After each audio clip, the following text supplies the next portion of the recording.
Hello dear buddies, welcome back to our channel greetings for travel. So మేము Bangkok second day tour plan అయితే start అయిపోయింది. So మేము ఉన్న హోటల్లోనే breakfast day start అవుదాం plan చేసుకున్నాం. బికాజ్ బయట బ్రేక్ఫాస్ట్ ఎలా ఉంటుందో ఏంటో మనకు తెలియదు కదా. సో అదేదో ఇక్కడే చేసి స్టార్ట్ అయిపోదాం అని ప్లాన్ చేసుకుని లోపల వెళ్ళి చూసేసరికి మా ఆశలు అడియాసలు అయిపోయి, బాస్ ఇక్కడ ఏవేవో ఉన్నాయి, ఏమీ అర్థం కాలేదు. బట్ అన్నీ ఓపెన్ చేసి అయితే చూడటం స్టార్ట్ చేసాం. ఇందులో మనకు తెలిసిన కొన్ని అంటే 1 or 2 అయితే ఉన్నాయి. సో వాటితో పాటు కొన్ని ఫ్రూట్స్ కూడా ఉండడం జరిగింది. సో దీంతో అవి మిక్స్ చేసి అలాగే ఇక్కడ ఫుడ్ కూడా టేస్ట్ చేయడం స్టార్ట్ చేయాలి కాబట్టి సో అవి మిక్స్ చేసి కొట్టాం అనమాట. సో ఫైనల్గా అయితే మన బ్రేక్ఫాస్ట్ అయితే కంప్లీట్ చేసుకోవడం జరిగింది. అలాగే ఇక్కడ కొన్ని ఫేమస్ ఫుడ్ ఏంటో మేము తెలుసుకున్నాం. అందులో కొన్ని మీకోసం అయితే చూపిస్తాను. అందులో ఫస్ట్ డిష్ వచ్చేసి సెటాయ్, ఇక్కడ చాలా ఫేమస్ అనమాట. ఇది పోర్క్, చికెన్ అండ్ ఫిష్తో అవైలబుల్ ఉంటుంది.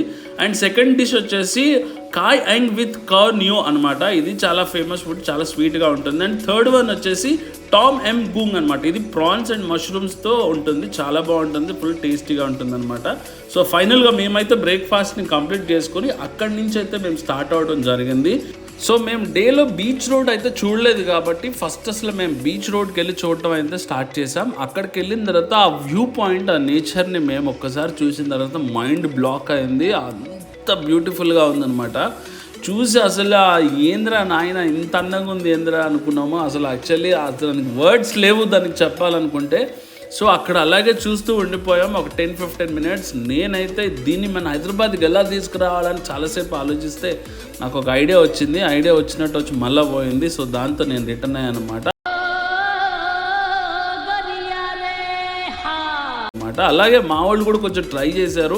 సో ఈ వ్యూని మనకు ఎలా చూపించాలి, మనం హైదరాబాద్కి ఎలా తీసుకురావాలని కూడా ట్రై చేసాం, కానీ అంత అవ్వలేదు. సో అక్కడి నుంచి బిస్కెట్ అయ్యి మేమైతే టైగర్ పార్క్ అయితే స్టార్ట్ అయిపోయాం. పటాయ్ బీచ్ రోడ్ నుంచి ఎగ్జాక్ట్లీ ఇది టైగర్ పార్క్ వచ్చి 14 kilometers, almost 30 to 35 minutes journey ఉంటుంది. సో మనం టుక్ వెహికల్లోనే వెళ్ళిపోతాం, ఎందుకంటే చాలా రీజనబుల్ ప్రైస్ కాబట్టి. హార్డ్లీ ఒక 30 baht మాత్రమే తీసుకుంటారు. సో ఫైనల్గా మనం టైగర్ పార్క్ అయితే రీచ్ అయిపోయాం. దీని ఎంట్రీ టికెట్ వచ్చేసి, ఒకవేళ ఇక్కడ టైగర్ వేరియేషన్స్ ఉంటాయి అనమాట, అంటే చిన్న టైగర్, పెద్దది అలా ఉంటుంది అనమాట. సో ఒకవేళ బిగ్ టైగర్ తీసుకుంటే ఆల్మోస్ట్ మనం 690 bahts అనమాట మనం చెల్లించాలి. సో మనం లోపలికి వెళ్ళిన తర్వాత మనకి ఆ బిగ్ టైగర్ దగ్గర ఒక 10 minutes మనకు స్పెండ్ చేసే టైం ఇస్తారు. సో మనం వెళ్ళి దాన్ని ముట్టుకోవచ్చు, తాకొచ్చు, అలాగే దాంతో ఫొటోస్ కూడా తీసుకోవచ్చు. అలాగే స్మాల్ టైగర్ని కనుక మనం వెళ్తే కనుక 590 bahts తీసుకుంటారు. అది హార్డ్లీ ఒక 6 to 12 months మాత్రమే, చిన్న బేబీ ఉంటుంది. సో అది కిడ్స్ కోసం ఎస్పెషల్లీ. మేమైతే బిగ్ టైగర్ చూస్ చేసుకొని మేమైతే వెళ్ళడం జరిగింది. సో మీకు చెప్పాను కదా, సో అది చాలా పెద్దది. ఆల్మోస్ట్ అంటే ఆ కేవ్ అంటే ఆ టైగర్ పార్క్లో ఇదే చాలా పెద్ద టైగర్. మేము వెళ్ళి దాన్ని తాకటం అయితే స్టార్ట్ చేసాం. బట్ పైకి మాత్రం తాగుతున్నాం కానీ లోకల్ మాత్రం మైండ్ బ్లాక్ అయింది. మా వాడికి ఆల్రెడీ తడిచిపోయింది అనమాట. శ్మశానంలో చెప్పారా పాడరెడినా. సో మళ్ళీ ఏదో ట్రై చేసి అలా ఇలా అంటే లోపల భయం ఉన్నా కానీ పైకి మాత్రం చూపించకుండా ఏదో కొంచెం ధైర్యంగానే కొంచెం కవర్ చేసాం అనమాట. బట్ ఎక్కడో కొడుతుంది కానీ మళ్ళీ ఎందుకులే తేడా, దీంతో మనకి ఎందుకులే లొల్లి అనేసి ఎట్లయితే మేము ఈ బోన్లో నుంచి అయితే బయటకు వచ్చేసాం. చూడండి అసలు దాని చూపు అసలు చాలా డేంజర్గా ఉంది. సో అలా మేము టైగర్ పార్క్ అంతా కొన్ని కవర్ చేయడం అయితే జరిగింది. సో చాలా బాగున్నాయి.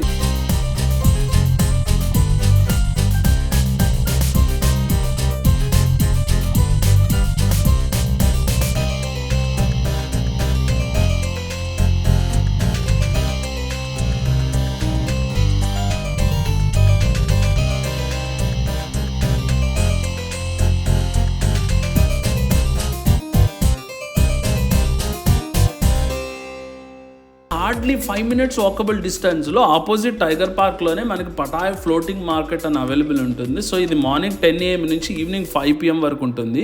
ఫ్లోటింగ్ మార్కెట్ అంటే ఏంటంటే పడవల నుండి వస్తువులను కొనుక్కోవటమే దీన్ని ఫ్లోటింగ్ మార్కెట్ అని పిలుస్తారు. అండ్ దీని తాయిలో తేలియాడే మార్కెట్ అనే పదాన్ని యూజ్ చేస్తారన్నమాట, అంటే floor of the water market అనమాట.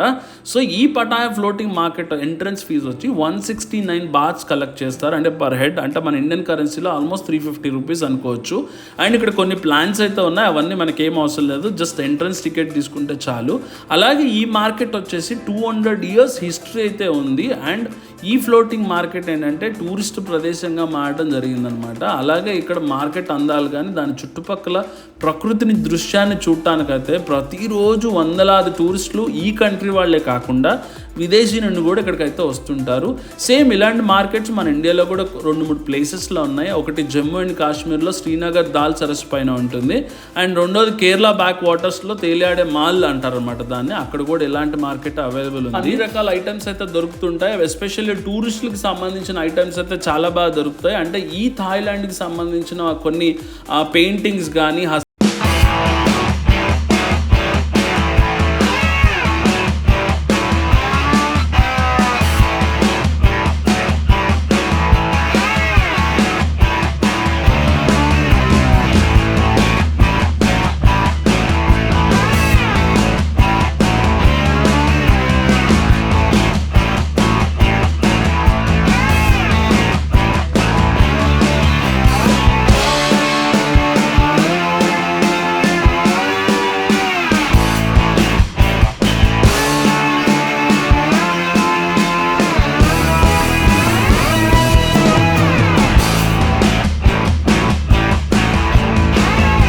డ్రెస్సెస్ కూడా వీళ్ళ థాయ్ డ్రెస్సెస్ ఉంటాయి అన్నమాట. చాలా బాగుంటుంది, బ్యూటిఫుల్గా ఉంటుంది. ఇవన్నీ మనము ఇట్లాంటి పడవల్లో ఎక్కి ఆ పడవ ద్వారా మనము మార్కెట్ అంతా తిరుగుతూ మనకు నచ్చిన ప్లేసెస్లో ఆగి కొనుక్కొని రావటమే ఈ ఫ్లోటింగ్ మార్కెట్ ఒక స్పెషల్ అనమాట. ఇది చాలా బాగుంటుంది, చాలా బ్యూటిఫుల్గా ఉంటుంది, మస్త్ ఎంజాయ్ చేస్తారు మన వాళ్ళు అయితే.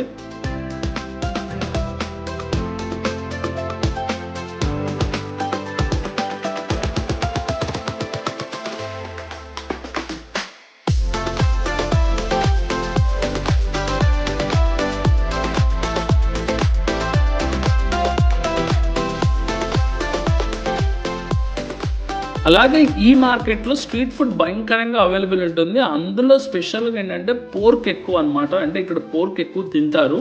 అలాగే ఫిష్ అండ్ అంటే సీ ఫుడ్కి సంబంధించి ఫిష్ అండ్ మష్రూమ్స్ అలాంటివి చాలా తక్కువ, చికెన్ చాలా తక్కువ అనమాట. బట్ ఇక్కడ సో మాక్సిమం ఇక్కడ యూజ్ చేసే ఫుడ్ పోర్కే అనమాట. చూసారా వాడు ఫ్రైస్ ఎన్ని రకాలుగా పెట్టాడో. సోప్ ఉంది కదా, చూడటానికి కూడా చాలా స్వీట్గా ఉంది కదా.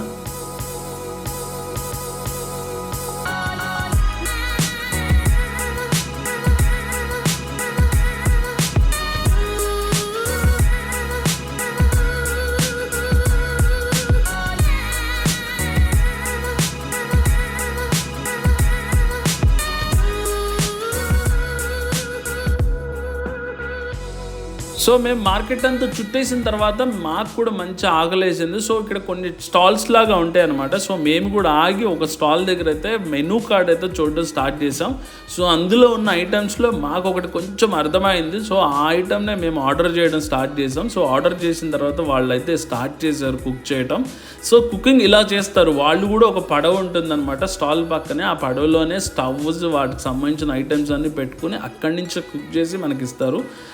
సో మేము ఫైనల్గా ఫుడ్ అయితే తినేసిన తర్వాత మేము రిటర్న్ పటాయికి అయితే స్టార్ట్ అయిపోయి ఒక క్యాబ్ అయితే బుక్ చేసుకున్నాం. సో వాడు మమ్మల్ని హార్డ్లీ 30-35 మినిట్స్లో మమ్మల్ని అయితే పటాయిలో మా హోటల్ దగ్గర దించేశాడు. సో మేము ఒక 2 hours రెస్ట్ తీసుకోగానే మాకు ఈవినింగ్ 7 అయిపోయింది. సో 7 o'clockకి మేమైతే వాకింగ్ స్ట్రీట్కి స్టార్ట్ అయిపోయాం. వాకింగ్ స్ట్రీట్ అనేది డేలో ఏమి ఉండదు, కంప్లీట్గా ఎంటీ ఉంటుంది. అది ఓన్లీ ఈవినింగే స్టార్ట్ అవుతుంది. ఈవినింగ్ 6 నుంచి ఎర్లీ మార్నింగ్ 4 to 4:30 వరకు అయితే దుమ్ము లేచిపోతుంది అనమాట. వాకింగ్ స్ట్రీట్ అంతా కంప్లీట్గా అమ్మాయిలతో ఉంటుంది, అమేజింగ్గా ఉంటుంది. పబ్స్ ఎక్కువ, ఇక్కడ వైన్తో మస్త్ ఎంజాయ్ చేస్తారు యాక్చువల్లీ. సో ఈ వాకింగ్ స్ట్రీట్ గురించి చెప్పడం కంటే చూపించడం చాలా బెస్ట్, ఎందుకంటే చూస్తే మొత్తం అర్థమైపోతుంది. మాక్సిమం ఇక్కడ సోలో ట్రావెలర్స్ ఎక్కువ మంది వస్తుంటారు, అంటే వేరే కంట్రీస్ నుంచి. వాళ్ళైతే బాగా ఎంజాయ్ చేస్తారు. ఒక 5 to 6 days పక్కా టూర్ ప్లాన్ వేస్తారు. సో ఈ 5-6 days మాత్రం మస్త్ ఎంజాయ్ చేసి మళ్ళీ ఏం తెలియని వాళ్ళలాగా మళ్ళీ రిటర్న్ అయితే వెళ్ళిపోతుంటారు అనమాట. అలా ఉంటుంది. సో వాకింగ్ స్ట్రీట్ అనేది కంప్లీట్గా ఒక ఫుల్ ఎంజాయ్మెంట్ స్ట్రీట్ అనమాట. మొత్తం అది ఆల్మోస్ట్ ఒక 3 kilometers 3.5 kilometers ఉంటుంది డిస్టెన్స్. సో నాకు తెలిసి దీన్ని వాకింగ్ స్ట్రీట్ అనకూడదు, టెంప్టింగ్ స్ట్రీట్ అనాలి. ఎందుకంటే మనం ఒక్కసారి ఈ వాకింగ్ స్ట్రీట్లోకి ఎంటర్ అయిన తర్వాత అందరూ మనల్ని టెంప్ట్ చేస్తూ ఉంటారు అనమాట. సో నేను ఇచ్చే చిన్న అడ్వైజ్ ఏంటంటే మీ వాలెట్ కూడా మీరు తీసుకుని వెళ్ళకండి. హార్డ్లీ ఒక 500 or 1000 bahts కంటే ఎక్కువ తీసుకెళ్ళొద్దు. సో ఆ అమౌంట్ మాత్రమే మీరు తీసుకుని ఆ వాకింగ్ స్ట్రీట్లోకి ఎంటర్ అవ్వండి. ఎందుకంటే మీరు ఒకవేళ ఏం చేయకపోయినా వాళ్ళు ఏదో చేయడానికి ట్రై చేస్తూ ఉంటారు, మీ జేబులు గుల్ల చేయడానికి ట్రై చేస్తుంటారు. మందా వాళ్ళదా ఏది నోటుకొస్తే అది మాట్లాడక మీరు కంప్లీట్గా ఎంజాయ్ చేయడానికి వచ్చారు అంటే నో కామెంట్స్ అనమాట. మీరు విచ్చలవిడిగా ఎంజాయ్ చేసుకోవచ్చు. ప్రిపేర్ అయ్యి రాకపోతే బట్ లిమిట్గా ఎంజాయ్ చేయాలి వాకింగ్ స్ట్రీట్లో అనుకునే వాళ్ళకి మాత్రమే ఈ అడ్వైజర్స్. అండ్ అక్కడ చాలా లైవ్ షోస్, కొన్ని అడ్డమైన షోస్ కూడా ఉంటాయి అనమాట. సో అదేదో ఉందనుకుని మీరు అనవసరంగా ఆవేశపడి లోపలికైతే వెళ్ళకండి, అక్కడ ఏముండదు, అంత డమ్మీ అనమాట. మేము చాలా మందిని ఎంక్వైరీ చేసాం, అక్కడ లైవ్ షోస్ కొంతమంది వెళ్ళిన వాళ్ళని కూడా మేమైతే అడగటం జరిగింది స్పెషల్గా. సో అదంతా డమ్మీ, పైకి ఒకలాగా చూపిస్తుంటారు, లోపలికి వెళ్ళిన తర్వాత ఇంకొకలాగా ఉంటుంది అనమాట సినిమా. సో ఫైనల్గా 2 days అయితే మనం కంప్లీట్ చేసుకున్నాం. రేపు 3rd day స్టార్ట్ అవుతుంది. సో ఆ వీడియో కూడా తొందరగా అప్లోడ్ చేస్తాను. Thank you for watching. Please like and subscribe.